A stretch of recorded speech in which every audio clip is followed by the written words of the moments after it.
안녕하세요. 사이버프로페시입니다.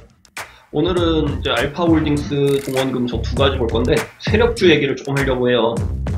세력들이 개미를 어떤 식으로 흡수하는지, 그리고 세력들이 털 때는 과연 얼마 정도 걸리는지, 과거 영상에서 한번 예고를 했었는데 오늘에서야 만들게 되네요.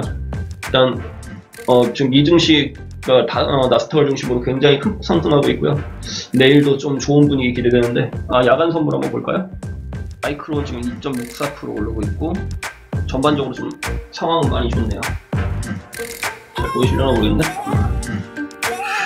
코스피 야간 선물이 지금 0.45% 오르고 있어요. 아주 좋은데요. 내일부터는 이제 코스피도 좀 소외되지 않는, 중국도 이제 오르기 시작했는데 코스피까지만 오르면 전 세계 증시가 전부 다 활활 타오르는 이제 거침없는 시대를 맞이할 것 같네요. 유로 달러서 유로 엄청 강세고 달러 약세로 돌아섰고, 다우가 0.88, 나스닥 0.89, 그다음에 S&P 0.70, 골드가 살짝 약보합이네요. 0.02% 하락 중이고, 구리가 0.8% 상승. 이거 아주 좋은데요. 오일이 크루드 오일이 0.17 상승, 그 다음에 브렌트유가 0.36% 상승. 아주 좋아요. 지금 뭐 상황 자체가 너무 좋네요. 내일도 기대 한번 해볼 수 있겠고요. 그러면 오늘 제가 준비한 알파홀딩스부터 한번 볼게요. 알파홀딩스가 오늘 전환사책을 꽤 많이 발행했어요.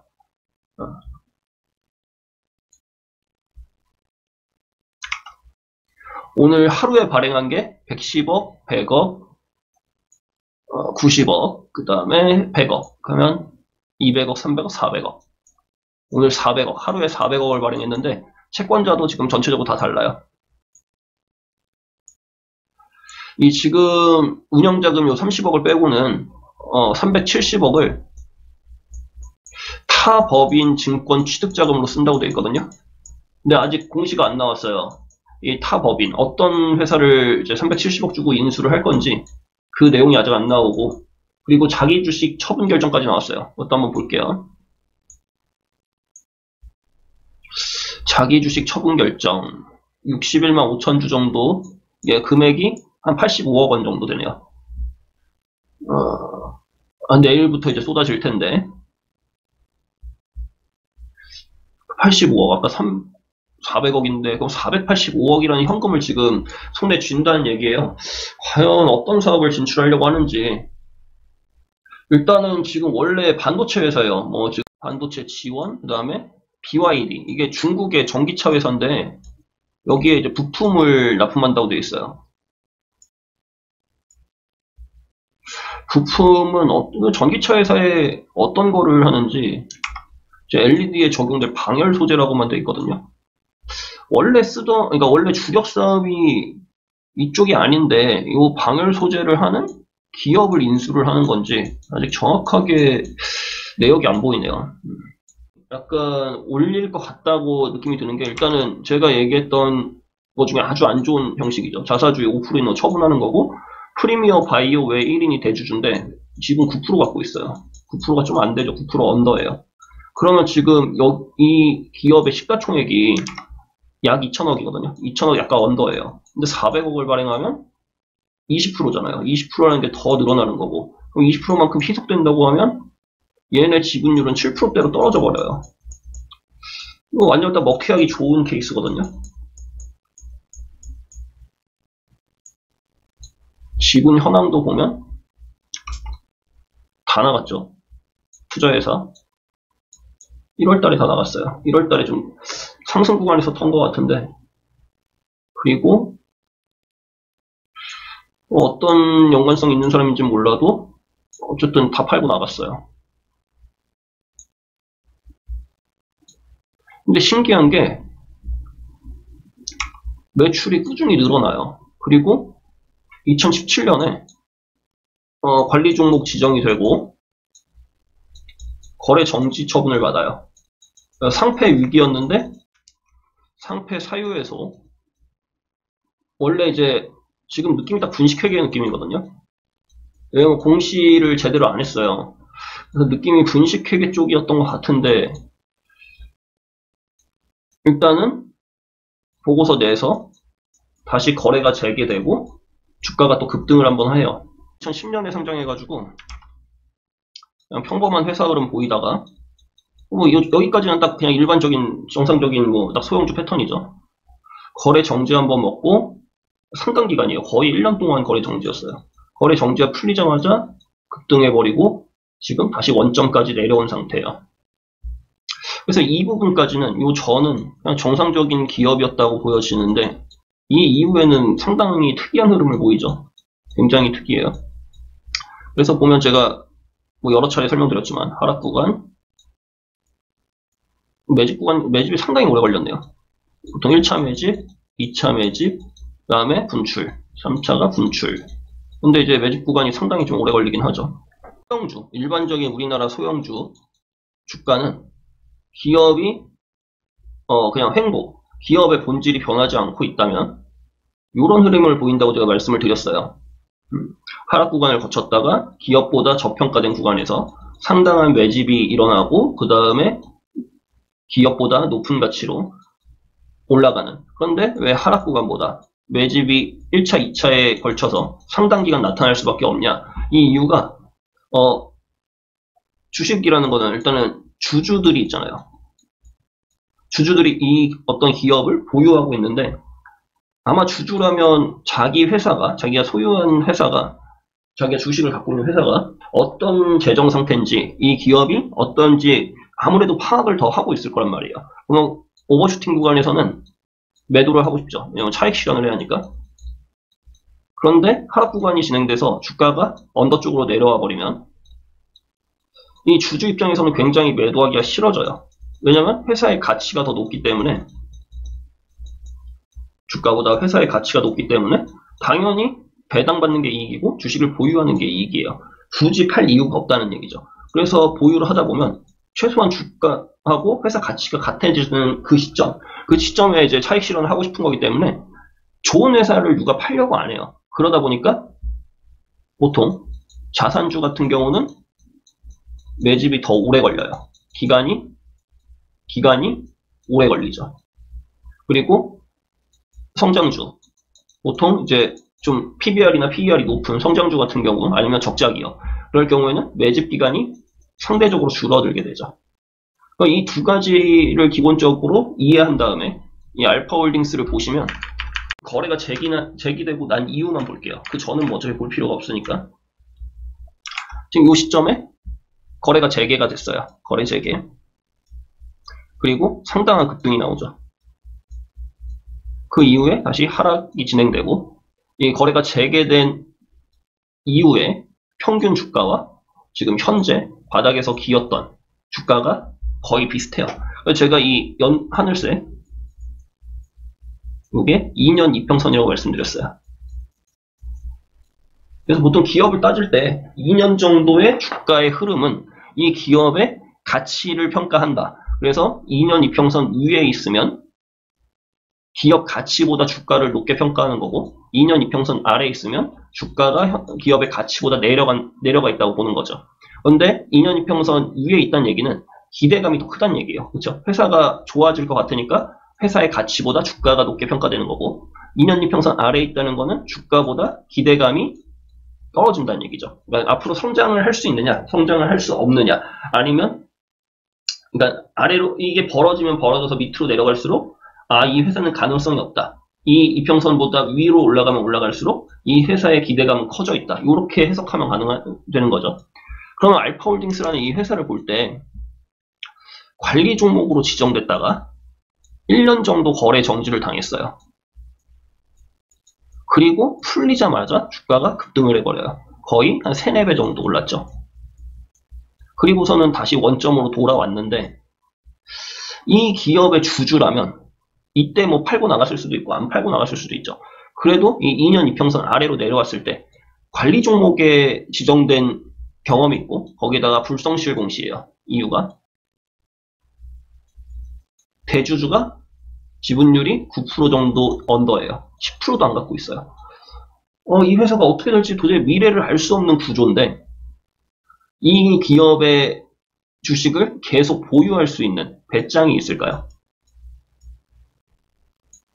그래서 이 이런 이제 알파홀딩스 같은 기업은 만약에 내가 주주라면 아마 갖고 있기가 굉장히 힘들 거예요. 쉽지 않을 거예요. 그래서 반대로 생각하면 제가 이런 이제 기업의 패턴이면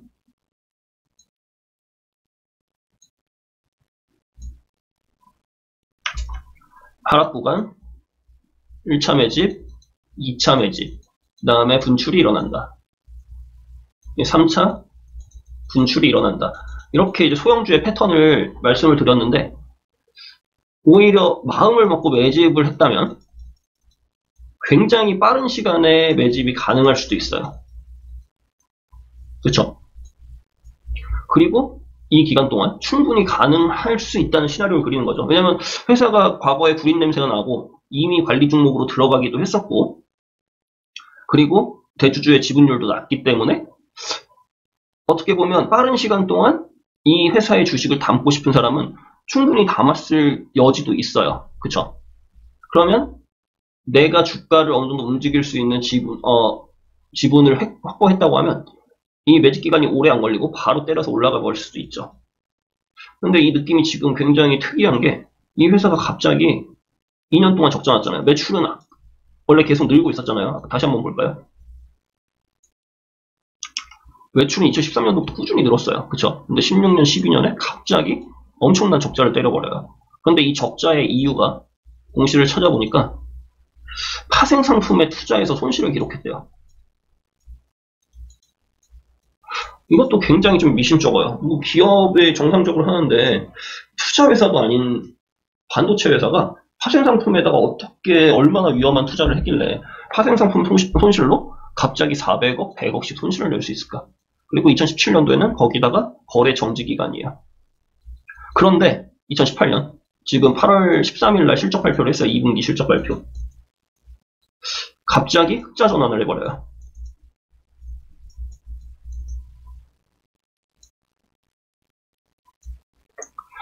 그러니까 8월 13일 여기서 흑자 전환을 딱 하자마자 주가가 올라가요.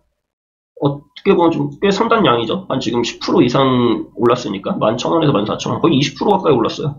실적 발표 이후로. 이런 특이한 정말 특이 케이스죠. 그리고 거기다가 BYD 이 중국 전기차 이거 되게 큰 회사예요. 전기차는 아마 테슬라하고 거의 비등비등할 정도 아니면 테슬라보다 조금 빠질 거예요. 굉장히 큰 중국의 전기차 회사거든요.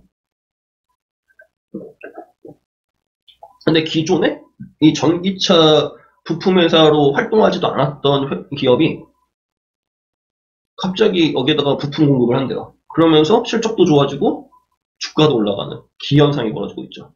그런데 400억이라는 돈이 들어와 버려요. 이 회사의 시가총액이 2천억밖에 안 되는데. 그리고 주가도 올라가고. BYD 납품 공급도 기사가 뜨고 흑자 전환하고 너무 모든 게 잘 맞아떨어져요. 이렇게까지 잘 맞아떨어질 수 있을까? 이런 생각이 들 정도로 굉장히 잘 맞아떨어지는 거죠.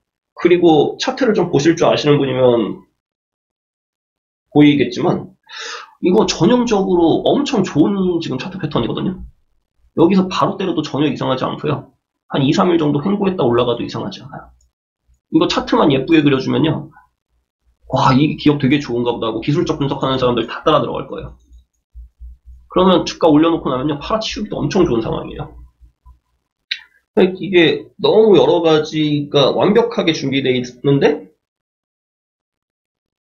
그 과거에 2016년, 17년도에 했던 흔적을 보면 되게 냄새나죠. 그래서 약간 제가 오늘 이 종목에 대해서 말씀을 드리는 이유는 작전, 우리가 보통 흔히 작전이라고 하잖아요. 작전 세력. 얘네들의 움직임을 한번 관찰해 보시라는 얘기로 드리는 거예요. 요런 기업에서는 이렇게 움직이는구나. 요런 기업에서는 저렇게 움직이는구나. 요런 흐름을 한번 보시라는 얘기로 지금 오늘 준비를 한 거거든요. 그래서 저도 지금 저는 사실 이런 종목은 좋아하지 않아서 들어가진 않을 건데, 상당히 이제 향후 행방이 굉장히 궁금해요. 이거를 어떻게 그려나갈지.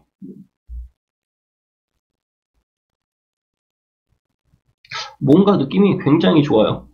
그러니까 좋다는 얘기가 너무 상황이 완벽해가지고 전에 구렸던 그 느낌상 이거는 제 개인적인 생각에는 100% 작전 들어갔다.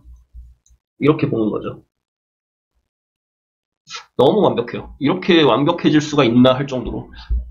아무리 좋은 기업들도 이렇게까지 완벽한 그림을 그리진 않는데. 하여튼 좀 향후의 흐름이 굉장히 궁금하네요. 그리고 만약에 이제 뭐 이렇게 그리던 어쨌든 간에 주가를 올려놨어요. 여기 뭐 전에 3만원 후반대에서 뭐 팔아치운다고 치면 여기 뭐 한 이 정도 때까지 주가를 올려가지고 그 다음에 어떻게 팔아치우고 나올 거냐, 그거에 대해서 또 궁금하실 것 같아서 그거를 이제 동원금속이라는 기업으로 준비를 했어요. 한번 보시죠.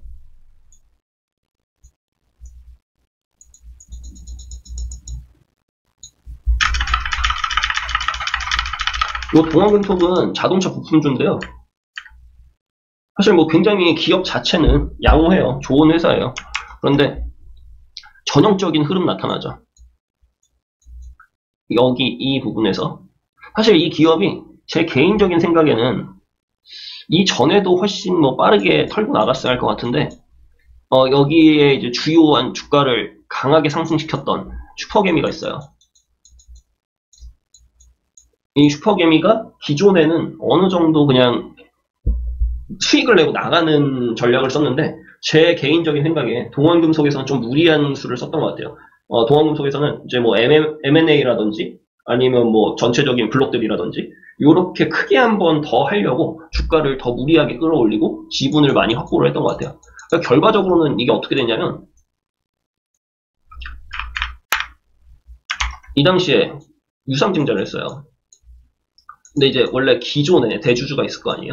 이 대주주가 슈퍼개미가 너무 지분을 사모으니까 유상증자를 때려버려요. 그리고서는 이 슈퍼개미는 단 며칠 만에 한 30% 가까이 되는 지분을 다 팔고 나가버려요. 근데 이 30% 되는 지분을 얼마나 빠르고 간단하게 팔 수 있는지 그걸 한번 보여드리려고요. 그렇게 이해하면요, 이 기간을 한 2, 3개월 정도로 늘려서 계산해버리면 세력들이, 아까 작전 얘기했잖아요. 작전 세력들이 물량을 털고 나가는 게 그리 어렵지 않다. 이런 이해가 되실 거예요. 여기 한번 볼게요. 계속 사모았죠. 2017년, 2018년 11월 12일까지 계속 꾸준히 사모았던 이 주식을 단 16, 17, 18, 19, 22일까지 다 팔아버렸어요. 보이시죠?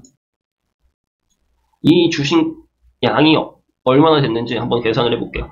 1256만 6472주예요. 상장 주식수가 4675만 4933주인데 요게 지금 이제 유상증자를 하고 난 주식수예요. 0.24주. 그러니까 24%만큼 유상증자를 한 거예요. 24%만큼. 그러면 아까 대략적으로 계산할 때 20%보다는 지분이 많았다고 봐야죠. 그쵸? 그래서 대주주하고 지분율이 거의 동등한 수준까지 올라왔고요. 사실상 이때 이제 지금 대주주 특수관계인 포함해가지고 이제 대표이사이자 대주주인 이은우 씨보다 오히려 지분율이 높았어요. 근데 요 거의 한 20%에서 30% 사이 정도 됐던 주식을 단 5거래일 만에 다 팔고 나가요. 차트 한번 다시 볼게요. 1월 16일. 하루, 이틀, 3일, 4일, 5일. 5거래일. 정확하게 5거래일 만에 다 팔고 나가죠.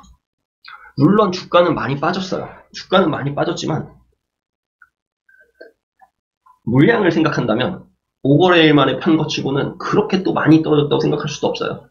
이거를 5거래일이 아니고 만약 유상증자 상황이 아니고, 왜냐면 유상증자를 발표를 했다는 얘기는 사실상 이 사람 빼고도 다 팔려고 했다는 거예요. 유상증자 발표하면 보통 한참 떨어지잖아요. 어떤 기업이나 마찬가지로. 그럼 유상증자를 했는데 불구하고 최소 20% 이상의 지분을 한 번에 다 팔고 나가는데 이거밖에 안 떨어졌다고 봐야 돼요.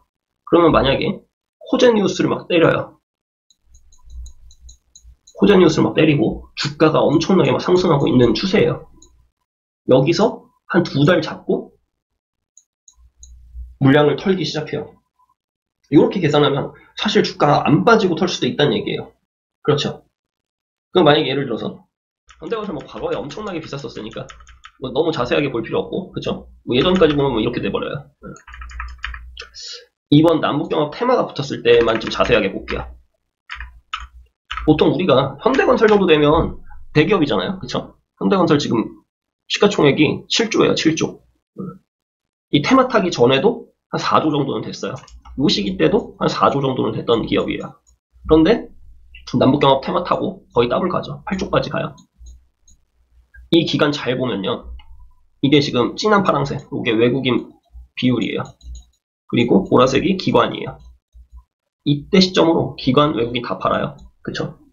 그런데 주가는 엄청난 수직 상승이에요. 이거 전부 다 개인이 사서 올렸어요. 제가 얘기하고 싶은 거는 세력주도 마찬가지예요. 테마를 잘 타서 상승하기 시작하잖아요.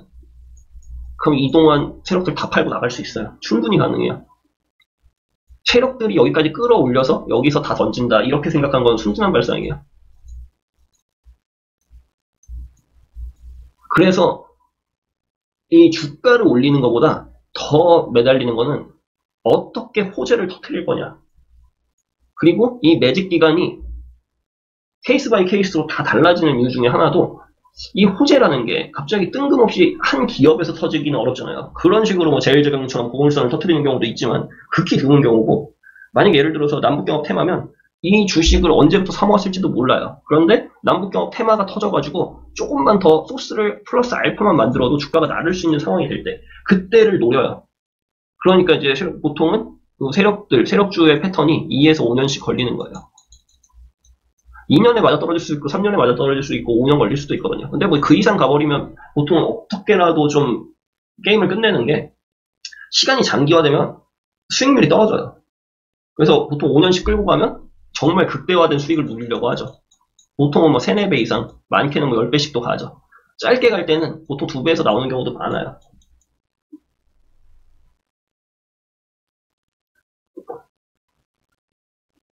그냥 결론은 세력의 패턴은 소형주는 비슷해요. 하락 구간, 매직 구간, 분출 구간. 그런데 보통은 하락 구간보다 매직 구간이 오래 걸려요. 보통 제가 2배 정도씩, 약간 2배 정도 말씀을 드리잖아요, 항상.